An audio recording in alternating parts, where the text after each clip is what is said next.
Break के बाद स्वागत है। तो आइए लेते हैं अगली खबर। देवभूमि उत्तराखंड के देहरादून नारी निकेतन में जो कुछ हो रहा है या हुआ है उसे राष्ट्रीय महिला आयोग ने गंभीर मामला बताया है। साथ ही महिला आयोग ने यह भी माना है कि छोटी मोटी बात बताकर गंभीर मामलों को छिपाया जा रहा है। नारी निकेतन की हालत ठीक नहीं है। इस मामले में महिला आयोग ने जिले के कई बड़े अधिकारियों को भी तलब किया। ये रिपोर्ट देखिए।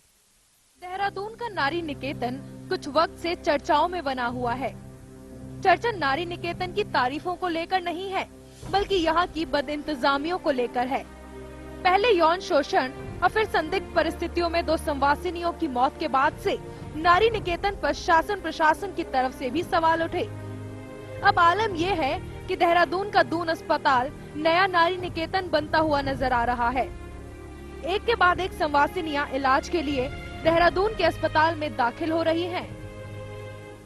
एक्चुअली वहाँ संवासिनी ज्यादा है और जो केयर करने वाला स्टाफ वो कम है। और मोस्ट ऑफ दी संवासिनी जो यहाँ पर भी हैं मेंटली रिटार्डेड है। ना वो बोल सकती ज्यादा है, ना कुछ कह सकती, ना समझ पाती। रात को कई बार वो उठ के खुद ही बिस्तर से उठ के जमीन में लेट जाते हैं। तो उनको केयर की तो जरूरत है, क्योंकि इतनी ठंड में अगर 4-5 घंटे भी आदमी जमीन में लेटा रहेगा बिना कपड़े के तो पक्का बीमार पड़ जाएगा। हाँ, केयर करने वाला स्टाफ नहीं होगा तो तक संवासिनियों की हालत वहाँ सुधरने वाली नहीं है। खबर दिखाई जाने के बाद से एक के बाद एक लगभग 8 संवासिनियां भर्ती कराई गई थी, लेकिन अब इनकी संख्या में अचानक से इजाफा हुआ है। नारी निकेतन से बीमार महिलाओं में से प्रशासन ने चेकअप के बाद लगभग 32 महिलाओं को देहरादून के जिला अस्पताल में भर्ती कराया गया है, जहां उनके लिए स्पेशल वार्ड बनाया गया है। आलम यह है कि कई महिलाओं की हालत अभी भी गंभीर है, लेकिन महिला एवं बाल विकास विभाग का दायित्व संभाल रही विजय लक्ष्मी गोसाई का कहना है कि ये सब रूटीन चेकअप है। एक बात सुनिए, 34 महिलाएं की अगर घर में हम लोगों के बच्चों की सबकी तबीयत खराब हो जाती है, जिनके घर में 2 तबीयत खराब हो जाती है। देखो अचानक नहीं है, देखिए सब अचानक कुछ नहीं होता है। आप देखिए कि ठंडा मौसम है और ठंडे मौसम में अगर थोड़ा बहुत हर एक की तबीयत खराब हो जाती है। किसके लिए? डॉक्टर वो लोग आते कौन है? वहाँ पहलवान लड़कियां आती है, लेडीज है आती, वही लोग तो हैं जो वहाँ पे बिल्कुल कमजोर समाज से। फिलहाल संवासिनियां इलाज के लिए अस्पताल में दाखिल हैं और कब तक यहां रहेंगी इसका जवाब किसी के पास नहीं है। Rajesh Verma, India crime, Dehradun. आइए फटाफट अंदाज में डालते एक नजर खबरें फटाफट पर। बुलंदशहर में एक पत्नी ने अपनी पति की शक करने की आदत से परेशान होकर खुद को आग लगा ली। पत्नी को बचाने की कोशिश में पति भी बुरी तरह से झुलस गया।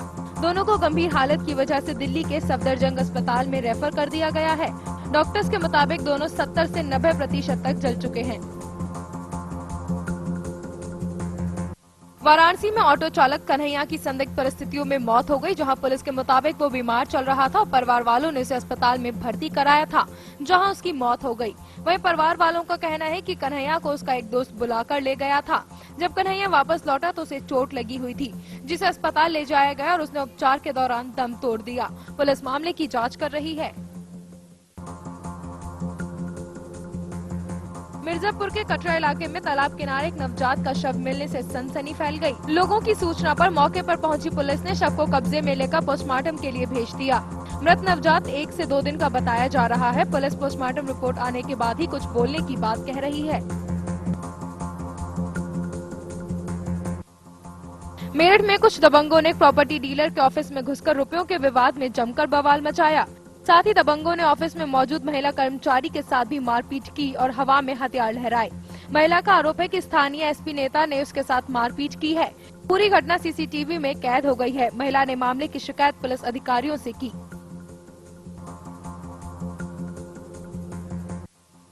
फतेहपुर के हथगामा इलाके में 2 पड़ोसी नाली निर्माण को लेकर भिड़ गए, जिसमें जमकर मारपीट हुई। एक की हालत गंभीर बनी हुई है। शहादत अली अपने पुश्तैनी जमीन पर घर बनवाने का काम कर रहा था कि तभी उसका पड़ोसी मोहम्मद आ गया और उसने निर्माण पर ऐतराज जताया। इसके बाद मामले ने तूल पकड़ ली और मोहम्मद ने शहादत पर फायरिंग कर दी। घायल शहादत जिंदगी और मौत के बीच जंग लड़ रहा है। तो आइए अब डालते हैं एक नजर हेडलाइंस पर।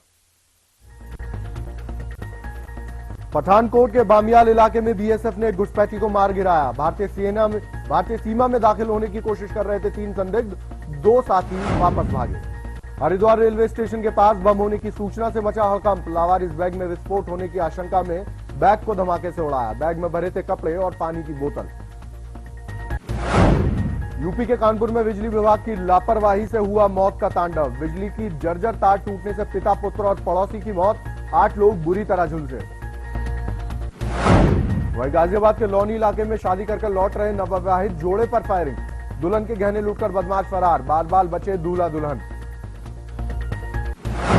वहीं यूपी में पॉलिथीन बैग पर लगा पूरा प्रतिबंध। आज से पॉलिथीन बैग कैरी करने पर हो सकती है जेल।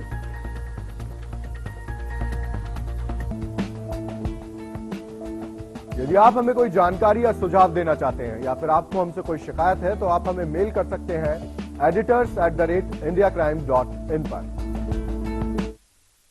फिलहाल उत्तराखंड न्यूज में इतना ही। मुझे दीजिए इजाजत और देखते रहिए इंडिया क्राइम। नमस्कार।